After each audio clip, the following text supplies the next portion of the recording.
First off, that was just amazing with Jasmine, so absolutely fantastic. I'm going to be sharing a little bit about my story with 52 churches in 52 weeks, and just kind of showing just how weird it was how I came to the Church of Jesus Christ of Latter-day Saints through over 200 different diverse congregations that have been documented. I've probably been to about 300 different churches at this point. But my story kind of begins with me with hair. So, so that was me a while back. So one interesting thing with my parents is my mom was super religious, and my dad was always on the road, kind of driving all over the state for his job. And I always told myself, I'm never going to become my parents. And somehow I kind of merged both of those together. So my dad would drive this 1991 Chevy Lumina minivan everywhere that he would go, and so he accumulated about over 350,000 miles on it. So he had to get a new vehicle at one point, and he loaned it, or he gave it to me, and I got this guy up to 428,000. So this lasted for quite a while. So when it came to driving, like in the Midwest, like you just go. It's like I'll drive the 14 hours. I just don't want to spend 2 hours, in the airport waiting for my flight. But like for me, like I'm very, like I've always been introverted. I was always shy in high school. So I always kind of I was kind of like Frodo Baggins in the Shire. Like I'm just gonna stay where I know and just be comfortable there. But then in 2014, like a number of things different happened, or a number of things happened where it just kind of set up this like domino effect. And like I had gone to a lifelong Lutheran church, and certain things started to happen with a bit of a fallout. I knew years earlier, like I'd learned and studied 3 years just to prepare for communion. For confirmation. With the Lutheran church I was a part of, typically with a bishop interview or something like that, when you would have to get your confirmation to study or to receive communion, you as a class would have to appear kind of like this, where you'd have to have just a number of answers ready to go as the pastor would kind of ask you questions just to show that the congregation knew what you were going to be partaking in. So one time, what happened is I was serving as an usher, and gave a bulletin to a friendly gentleman, dressed to the nines, was very, very well dressed, and his wife came in. And what our church would do is we would do closed communion. So basically, what this gentleman was looking at in our bulletin. He discussed it with the pastor, and he was very upset because he couldn't receive communion because he was a visitor and he hadn't discussed it with the pastor earlier in the day. So he got extremely upset, and he just took off out of our church. And at the time, I'm right there, and I'm just like, yeah, get out of here. Like, that's what our church says. And I just remember this was snowballing in my head, just how messed up that sounded like, because we were inviting people into our house, but we weren't letting them sit at our table. And that just kept snowballing in my head over a number of years. And when I finally left that Lutheran church, I just didn't want to keep going back. And I think sometimes like a faith crisis or deconstruction is often kind of mentioned. Like for me, I was thinking about it. It's like maybe those don't quite work out, because I didn't really. I felt spiritually dry. I still believed in God. It's just I didn't feel God. And so I kind of felt more like I was my faith was just kind of shaking. It wasn't earth-shattering, it was a faith quake, like a 3.0 on the Richter scale. Something was just some tremors.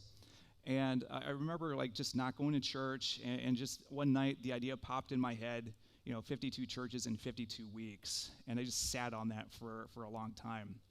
So the final straw for me was I went on a date. And I did not prepare for this date at all. And I took her to this bowling alley, and we get there, and all the lanes are just completely reserved.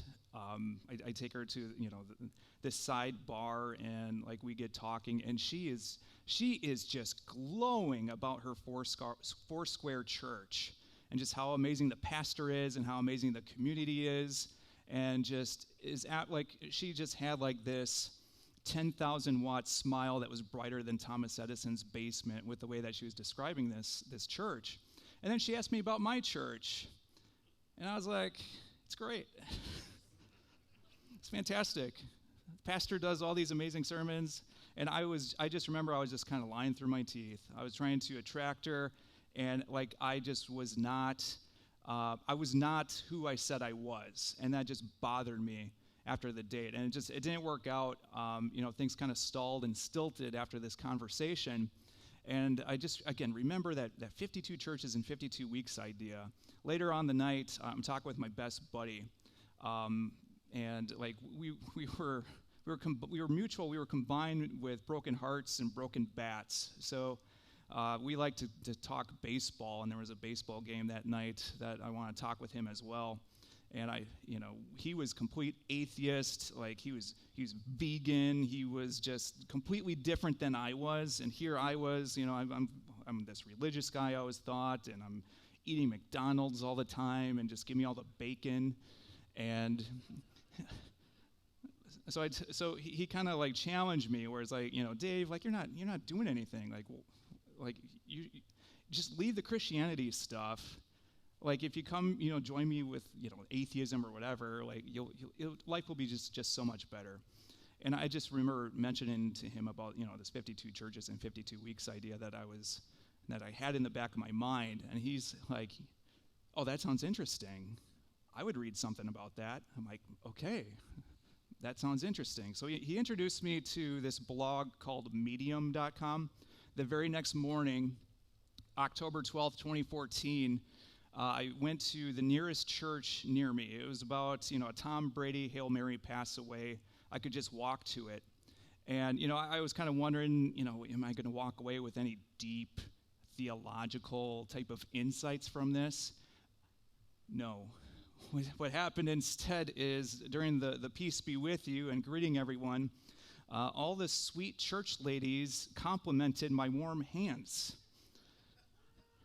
as we're shaking it. So I remember like afterwards, so as soon as the church service wrapped up, like 4 church ladies came together and just like, yeah, he had nice warm hands. And I remember going on WebMD after this church service, trying to figure out if I had something wrong with my blood flow or circulation issues, because I'm like, is there something wrong with me? So the very next day, October 13, 2014, I launched a blog, Wayfaring Stranger, and I told myself I'm just going to be as vulnerable as I can be. I'm just going to go to a different church each week, kind of understand a little bit, and just kind of share, get a little bit of a pulse on what church was like. I'm just trying to find a new church in my hometown from the start of things. Well, one weird thing that happens is week 7. So as I get to this church, I sit down. And a gentleman plops a 12-pack of toilet paper right next to me there on the right. And he says, give this to the kids. And then he walks away. And I'm like, what? What is this church? That's the weirdest greeting that I've heard so far. And then some cute girls came over to my side of the pew. And I'm like, I don't want to explain what this is all about. So as it later on happened in the church service, it was for a food pantry. They were trying to help the kids get donations of foods and perishable items and toilet paper and stuff like that. So I wrote this blog piece, and I titled it, Toilet Paper Puns Are Terrible. And with Medium.com, this blog website, they would have a staff. Like the algorithms, they didn't have the algorithms for this site at that time, but the staff upvoted it to the very front page, so it just got all these views all of a sudden. So that lasted for a few days, but over time, I kept seeing this article just grow in the number of views. And like they launched this analytic kind of site, and I could see all my traffic was coming from Google. And suddenly I recognized, oh, people are typing in toilet paper puns on Google search, and it's bringing up my church article. So I was number 1 in Google search results for for toilet paper puns, and I was keeping track of this, but then eventually dropped to number 2, and that was even a better toilet paper pun. So that's what my blog was known for in the early days. So I continued on with the church visits. I got bored of just visiting churches in Wisconsin, so I saw this church in Minnesota that was a veterans church that catered for those that had served in the military. And like I had to see this, so I drove 3 hours to Fort Snelling Chapel in Minneapolis. And it was interesting to me because as soon as I was driving over this bridge, you had a veteran with the flag, and he would salute you in. So you'd have to stop, and you would salute right back to him. And I remember, like, as soon as I walked in, like, the usher mentioned to me that if you had a handicap, you would sit on the right side. If you could take communion yourself, you could sit on the left side. And it was fascinating because what happened is as soon as I walked in, they would have a guest performer, and this performer was all about the harmonica. And just to see these veterans, it was kind of like a flashback to the good old days, the good times when they were serving. And just to see so many veterans with their jackets and this pride and this patriotism, I'm like, oh my goodness, this is amazing. This is one of the best church visits I've ever seen before. So over time, I want to kind of see more and more. And finally, I'm like, let's really hit the road. Let's drive out to Texas.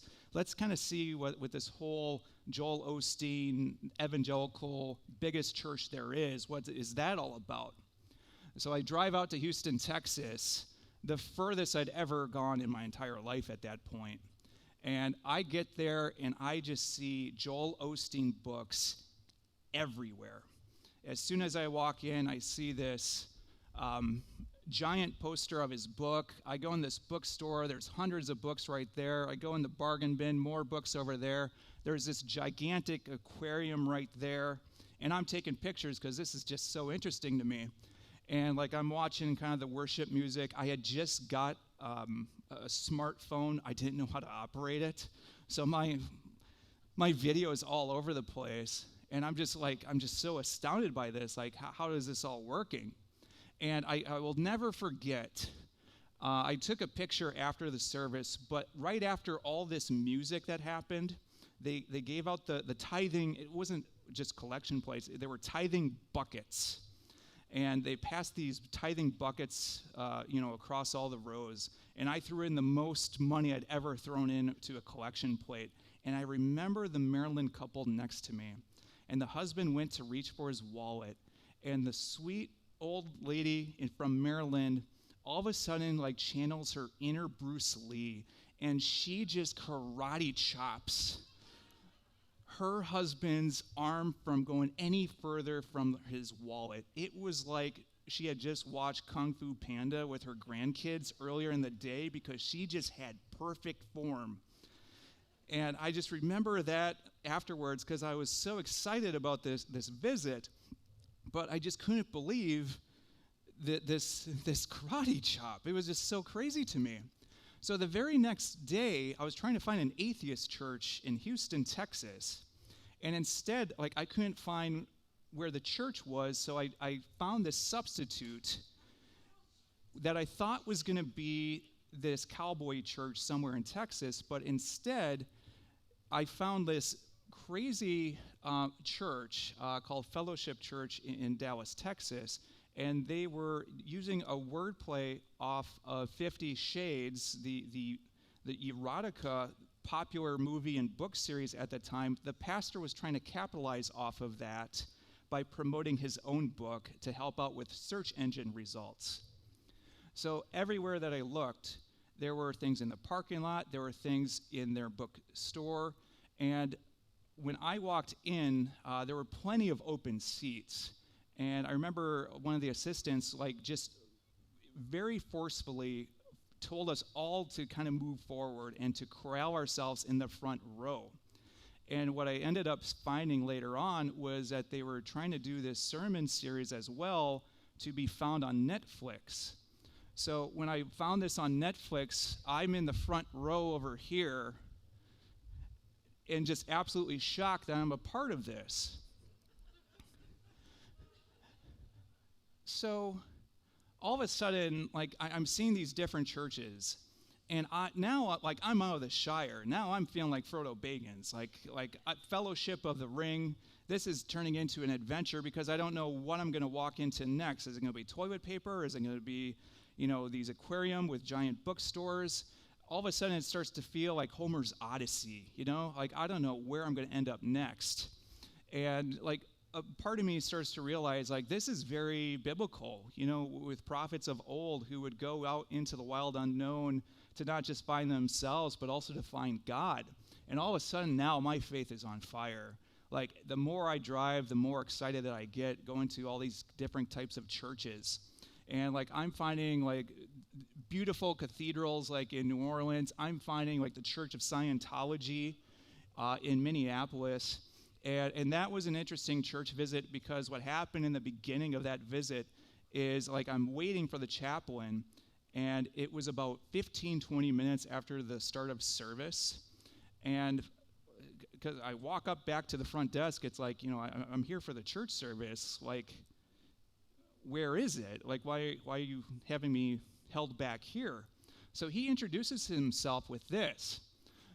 So I wrote this in my book. The Scientology chaplain walked up to me and introduced himself with this icebreaker. So there was an astronaut who landed on an alien planet inhabited by a race of beautiful women.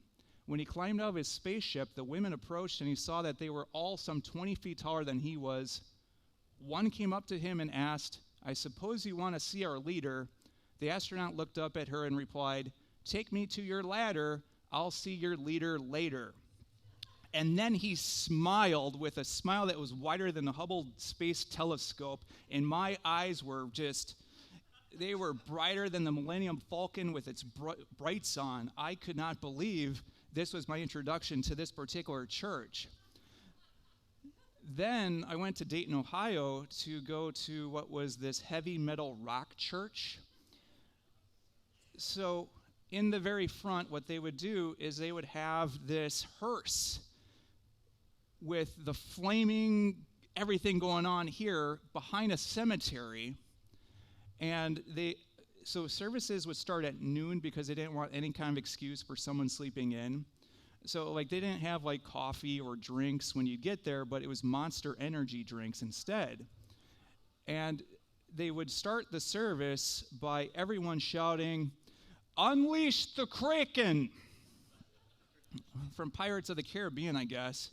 And it was hot, so if someone was falling asleep, the pastor had a super soaker and would just start spraying people if he wanted to. So as I'm continuing on with this, I'm just blogging, I'm just writing about this. But the idea with this new smartphone of mine, even though I don't know how to use it, I'm trying to get more footage and just kind of think in the back of my head, and here's some Pentecostal church I went to. It's this would be really interesting to just kind of show everyone what this looks like from week to week, because I don't know what I'm going to be walking into next. So my last stretch of driving to finish up my first round of 52 churches in 52 weeks, I wanted to make this giant road trip, and I put in my vacation time with my boss. And my boss told me, "We can't have you leave.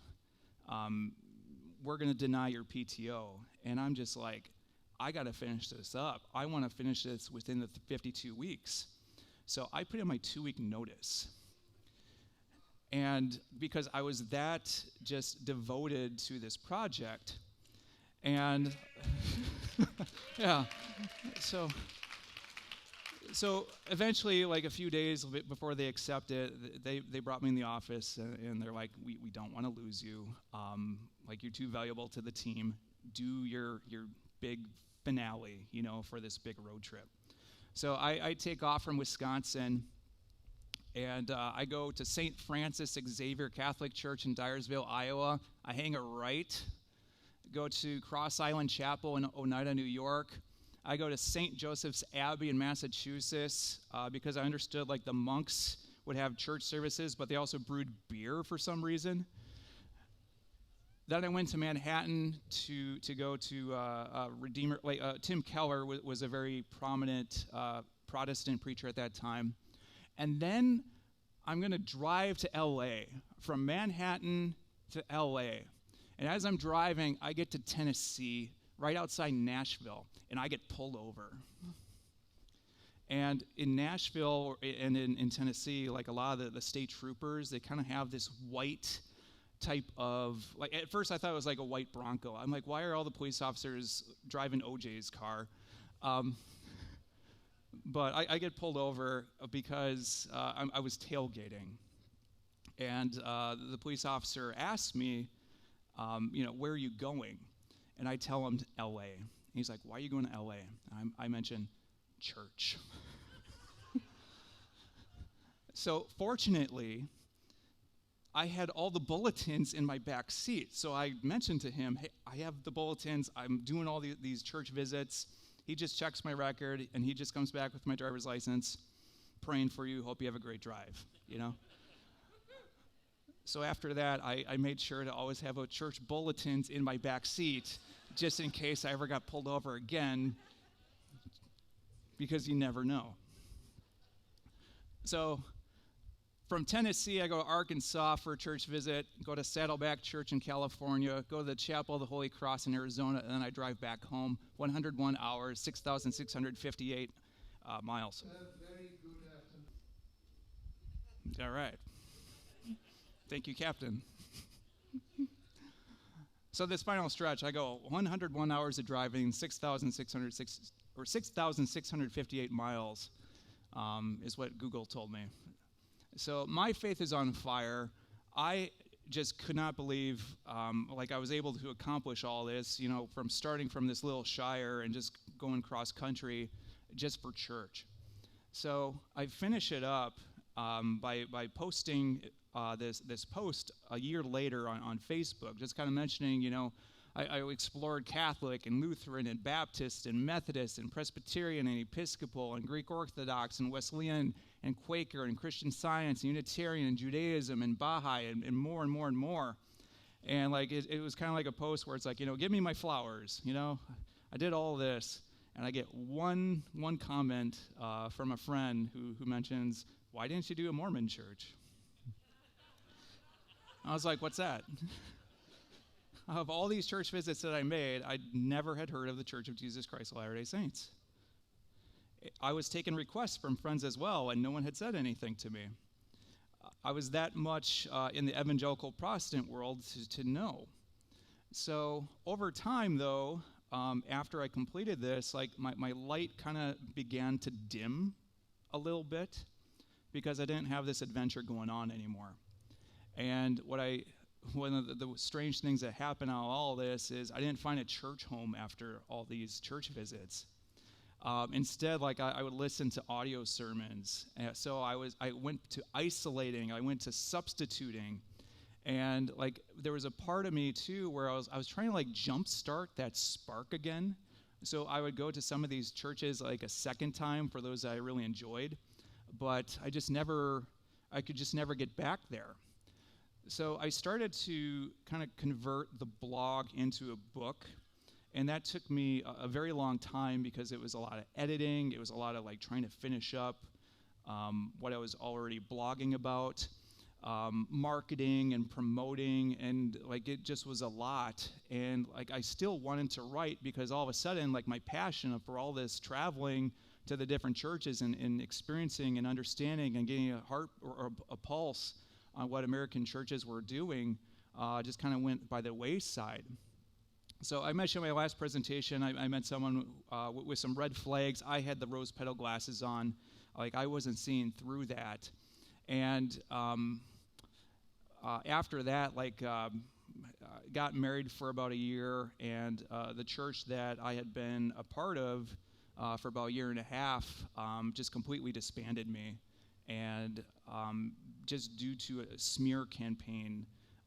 And I reached out to the pastor. He never reached back out to me. I was all by myself for a stretch there. So I found a church that I started to really enjoy. And I kind of figured, well, you know what? Let me write about the narcissistic abuse that I had just experienced. But instead of going to 52 churches in 52 weeks, I'll go to one church in 52 weeks.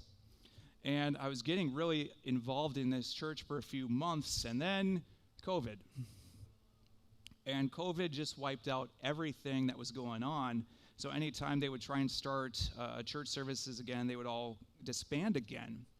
So during that time, I was still kind of interested to visit a few churches during the pandemic. This was actually an underground church in Minneapolis. Where we all kind of had to keep separate. I don't know how much that, the public officials knew about it. But after that, during the pandemic, I'm just kind of I keep talking about all these church visits from 5, 6, 7 years earlier.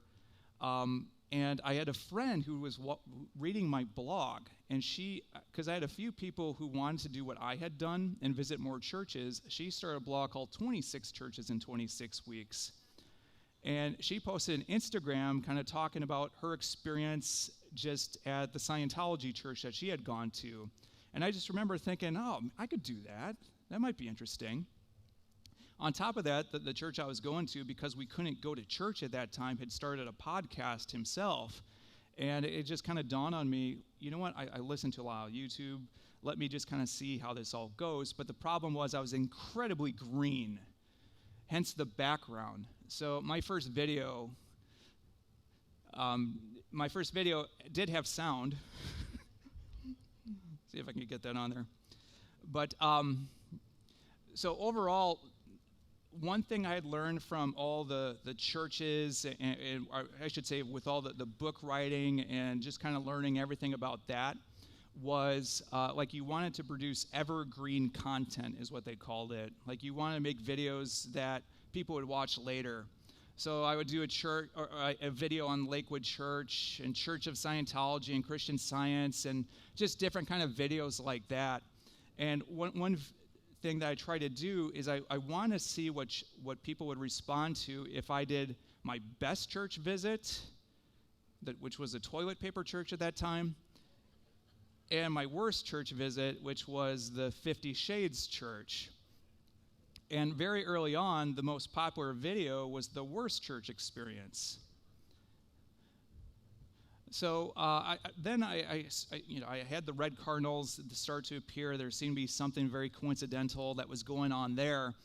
And I decided, you know what, let's try and do this all over again. Let's try and do a new 52 churches in 52 weeks, but this time let's do it with something where I could be driving and doing the YouTube channel on the road. So let's see if I can do this here. Okay.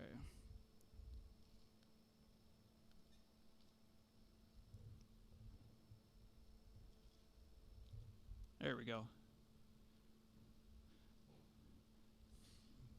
So what I'm trying to do from here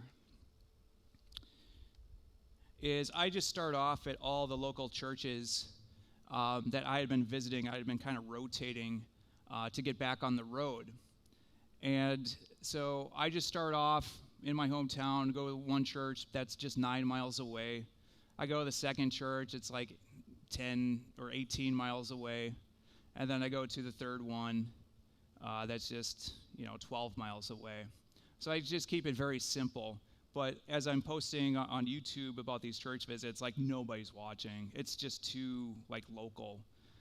So one thing I'm like, all right, I have to adjust. I have to do something different because I'm not even watching the videos at that point because I'm too green. I don't know what I'm doing yet. So eventually, like, I start to kind of look into like churches that are in the news. So I went to one church for church visit number 5, where in Minneapolis there was some stuff going on with George Floyd's memorial. Like, I'll go there. The following week there was a tragedy in Ames, Iowa. Like, I'll go there. Then you had Russia and Ukraine warring. So I was kind of like, what's a Ukrainian Orthodox church visit like? So I start going to more and trying to go further out just to get that adventure back for a while. So I'm just checking out these different churches, just going far out to understand and learn much more. So week 8, I go to this Amish Mennonite church, and it's like out in the middle of Amish country. So like it was like walking into a Little House on the Prairie episode, because all the women are on the left, all the men are on the right, and on the left, all the women are wearing the bonnets, all the men are wearing just white shirts, black pants, and I walk in. And I get so many stares and just confused look from all the children, because I had facial hair, all the men were shaved. So on top of that, I have this orange Jeep that I have to park in the parking lot. Every single person that's a part of this Mennonite church has a black vehicle. So, like, you just see a few cars there, but the entire parking lot is about 40 or 50 black vehicles. And then I show up in my orange Jeep. So, remember when my friend mentioned, this Mormon church?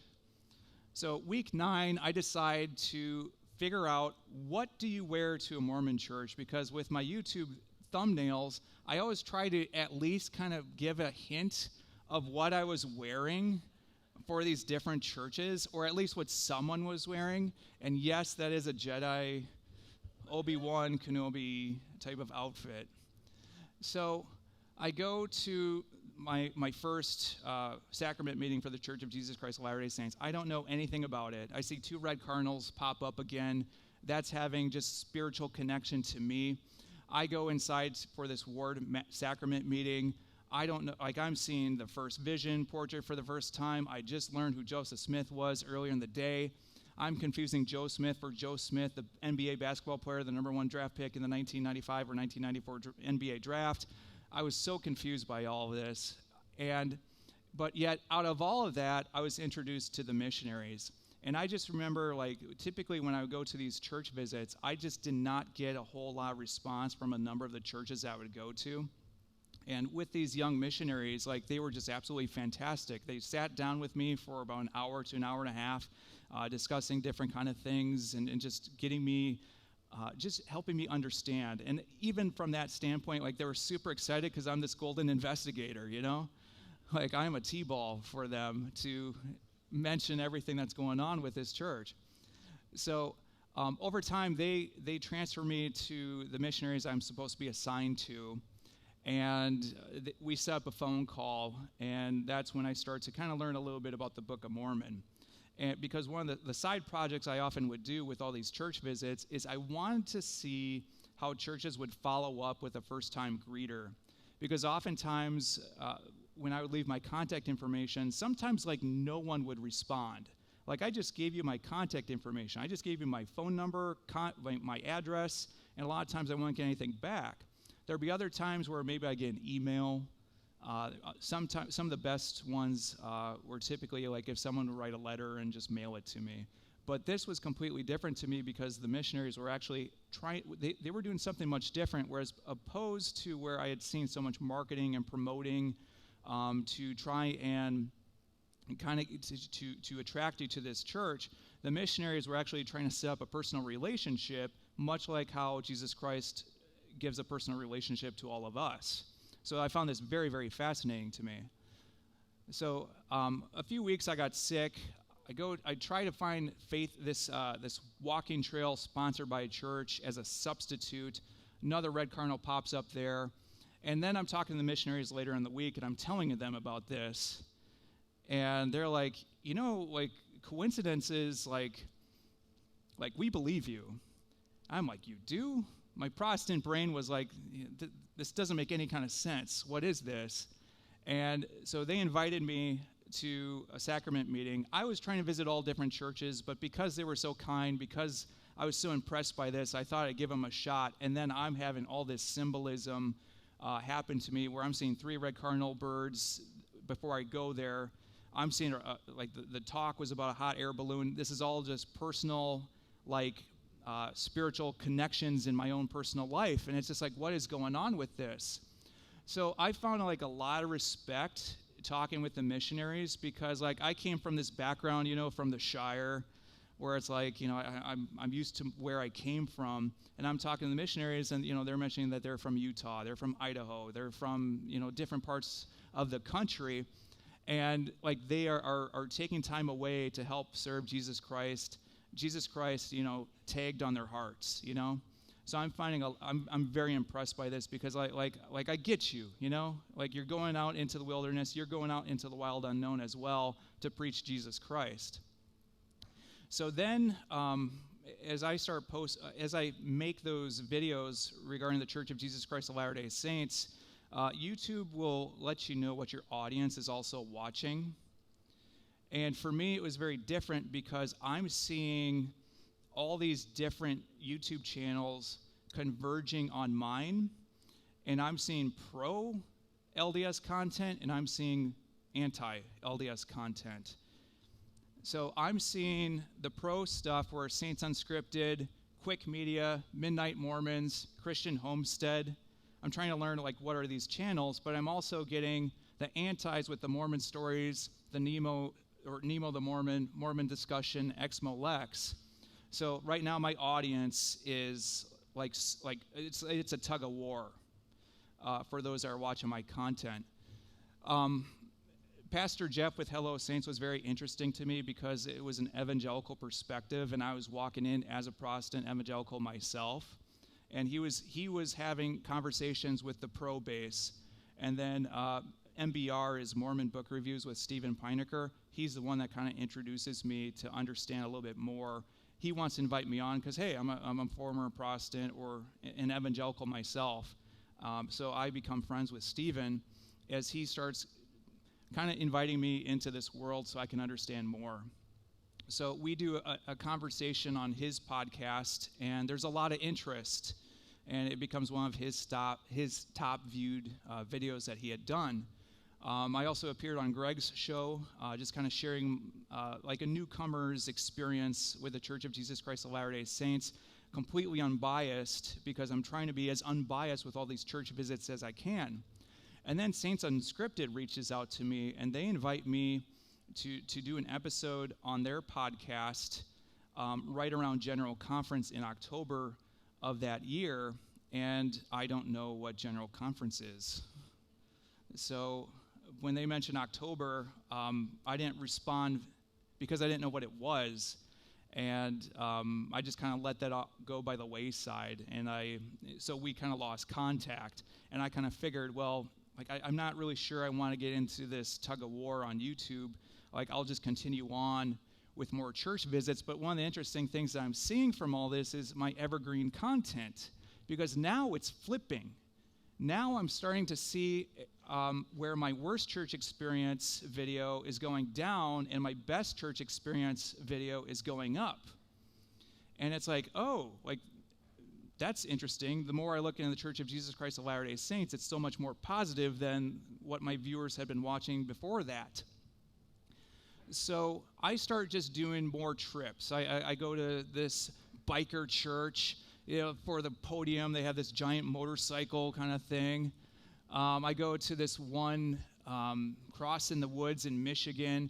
It's where you have the world's largest collection of Catholic nun dolls, I go on a ferry because I want to check out, like, what is this Viking Age church replica based off the 11th century. So I just continue doing more church visits, but like I can't keep going back to the Church of Jesus Christ of Latter-day Saints because I'm trying to see all the churches. So Stephen Pinecker mentions, well, he gives me a call one day. He's like, you can do other Book of Mormon believing churches that aren't LDS. I'm like, really? So that's when I start looking into other restoration churches as well. So I look into Community of Christ for my church visit number 25, get back on the road, and see what that's all about. I actually walk into a service where they were actually talking about merging some of the congregations, and that video kind of got a little controversial for a while. Went to the Bickertonite Church in South Bend, Indiana, and then the Strangite Church for Church 39, where it's a remnant church where you have Joseph Smith next to James Strang. So I'm learning about some of these other restoration branches as well, and that's starting to create some interest from historians and scholars, just to kind of, and members of the Church of Jesus Christ of Latter-day Saints, to just kind of understand, oh, there's other branches, like what do those church services look like? So I'm sharing insights from that. So finally, April happens, and General Conference is rolling around. And Saints Unscripted and I and myself got back in contact, and we discussed, all right, maybe I can drive out to Utah and film an episode, but I want to check out this General Conference myself and see what this is all about. So I make my largest drive at this point, and this is a completely different world to me as I'm on my way to Utah for the very first time. So I'm walking in a General Conference. I haven't been in Utah for more than an hour. So the thing that happens after this, and this is just what kind of blew my mind at this point, was just walking in and just seeing just the protesters and just all the just the mayhem. And one thing that just shocked me from all this is there was just so much chaos. The street preachers were using their tongues to persecute and yell, and it was just all chaotic, and just the way that they were using their tongues was just in such a negative light. But yet, when I got inside the conference building and I just see the choir stand up all together, and they use their voices in unity and in harmony, and to use it to praise Jesus Christ, I'm like, oh, this is doing something to me. This is doing something. And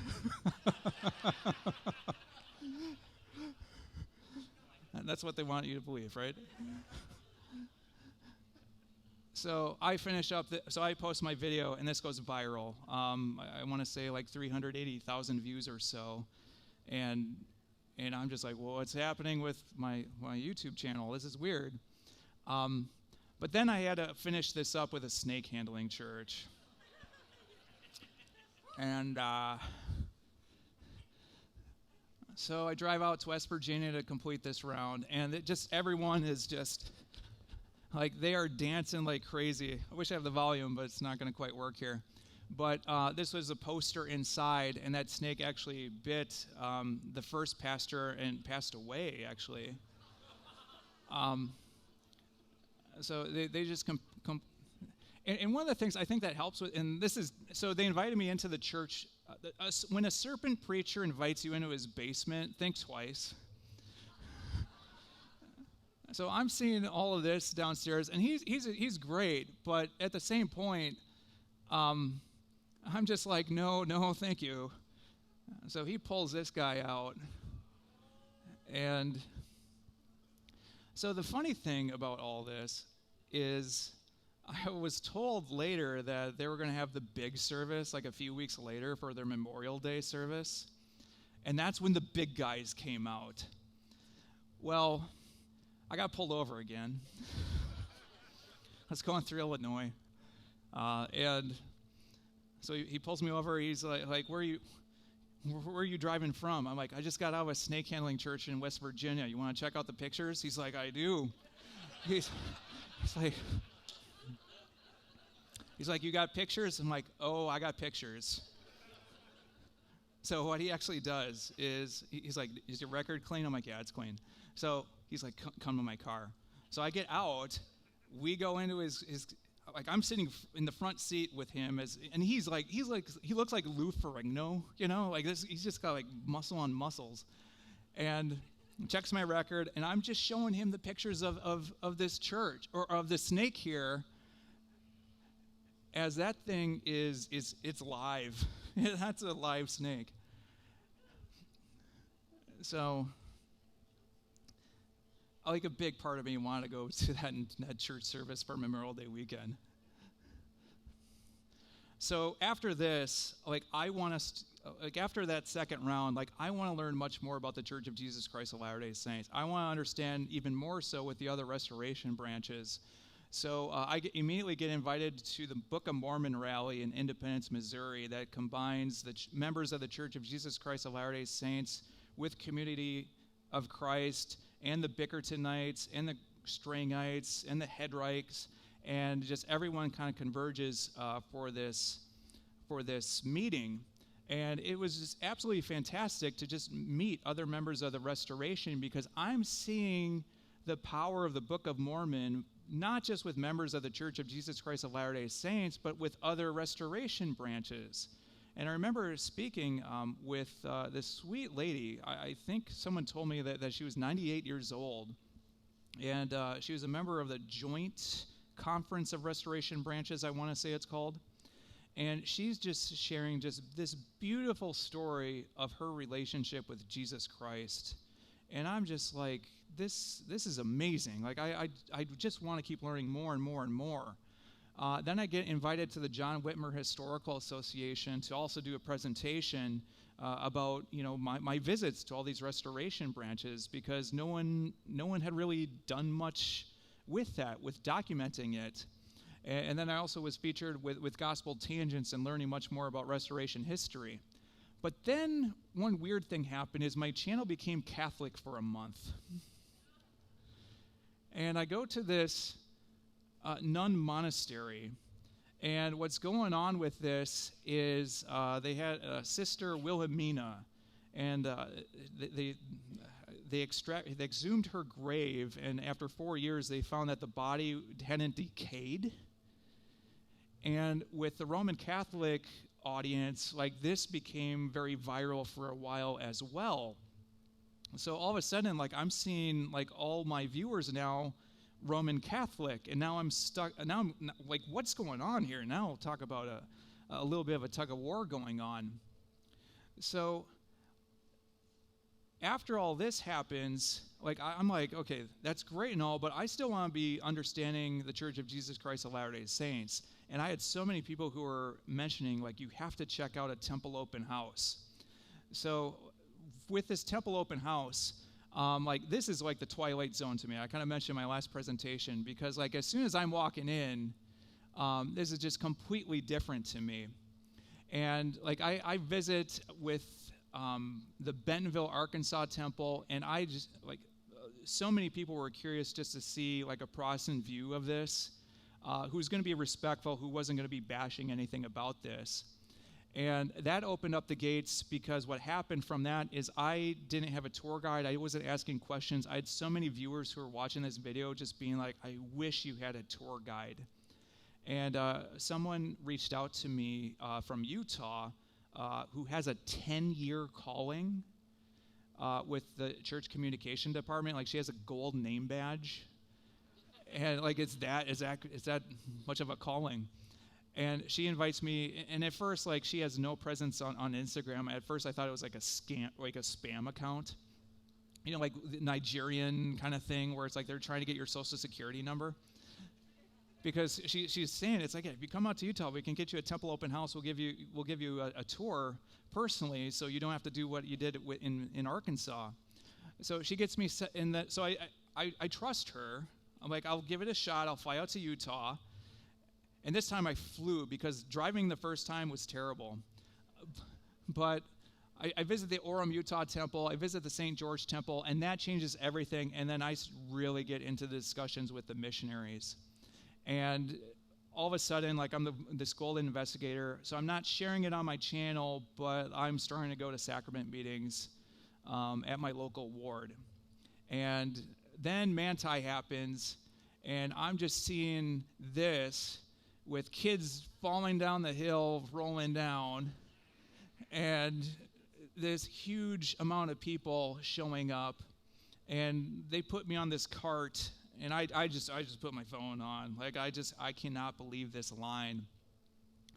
And so I get inside the garden room. I see a red cardinal bird, my little divine signature, my little God wink, just kind of like, just pretty much like, you got to get baptized at some point here. Like, I can't keep showing you all this stuff. So after that, like, my stake president got involved. And he showed me like this little diagram of the covenant path. I took a picture because this was new to me. And finally, I decided, all right, I got to get baptized. And so, thank you. Like, I had seen enough. And again, like with my baptism, I just could not believe, just the power of Jesus Christ kind of reaching out to you and just what that all represented. And one of the tricky things and one of the fears from this was just what I was going to get in the YouTube space, because not many Protestant or evangelicals, especially in such a public space like YouTube, make that kind of jump and that kind of leap. So, like, for instance, I had like this post on ex-Mormon Reddit basically saying that I was pretending to be a Mormon the whole time, and that, like, obviously, like, it was just all a show. And I'm just like, you do not know my story. So, but the great thing is, like, members of the Church of Jesus Christ of Latter-day Saints, like, when it came to any kind of negativity or any kind of just criticisms that I was getting for making this choice, like, the outpouring of support was just so strong. And with that baptism day video, like, I had 6,000 comments. The vast majority were positive, of just people just like protecting me from kind of the fears and the anxieties that I was having, just from the public type of persecution that I was expecting to receive, but fortunately, just due to that outpouring of support, just helped so much. So I was given because of the popularity of that video, like, I was given 15 minutes of fame. And it's like, if I can do something with 15 minutes of fame, let's help out other people. So we launched a fundraiser with St. Jude Children's Research Hospital. I'd never done charity work. I'd never done philanthropy before. Our goal was to hit $52,000 to help families who have children that are going through catastrophic diseases. We were able to hit that as a community. So one thing as well, I was trying to kind of change my travel plans, because I figured, well, if I'm going to join the church, like, it might help out to share some of the conversion process as I was doing these trips. But I want to be at my local ward as often as possible. So I completely changed up my travel kind of plans. So typically I would be at my local ward about 3 times a month, and then 1 time a month I would try and visit like 4 churches in one weekend. So some of my travel plans, like, if I would hit Kansas City to visit different restoration branches, I was trying to make 4 trips in that. In LA, I was able to make 4 trips in that, and then I had to go from Wisconsin to Pennsylvania, up to Palmyra, and then to the Kirtland Temple, and then drive back. So I was trying to get a little bit more strategic in the way that I was handling this. But over that time, I just tried to share like what the experience was like, because I was getting other type of questions from or potential converts and other investigators of the church as well, and just kind of sharing, okay, this is what happens at my first stake conference. Because the first time I heard of a stake conference, I thought you got steak. I was like, that sounds like a really great idea. Like, give me A1 barbecue sauce with this. So also shared about, being ordained to the Aaronic priesthood, Sacred Grove, Kirtland Temple, also sharing kind of my first experience with proxy baptisms in the Nauvoo, Illinois Temple. So over time with the St. Jude, we were trying to unify and still was trying to do some interfaith type of visits. So wanted to visit like both presidential candidates, what church was like for both of them. Also some evangelical churches, and just kind of the weird things that they do with movie-themed sermon series. There's a church for dogs. had to check that out. And also was given an opportunity to visit the MTC. Also checked out Pope Leo's childhood church in Chicago. But when it comes to the next chapter of 52 churches in 52 weeks, I would love to hear what you would like. A couple ideas that I've had is maybe like a 52 temples in 52 weeks, maybe 52 missions in 52 weeks. Could be 52 churches in 52 countries because I got a passport just to come here. So. But afterwards, I'd love to hear like any type of insights or suggestions or any kind of recommendations, because the next chapter, I can only imagine where it's going to go from here. So thank you.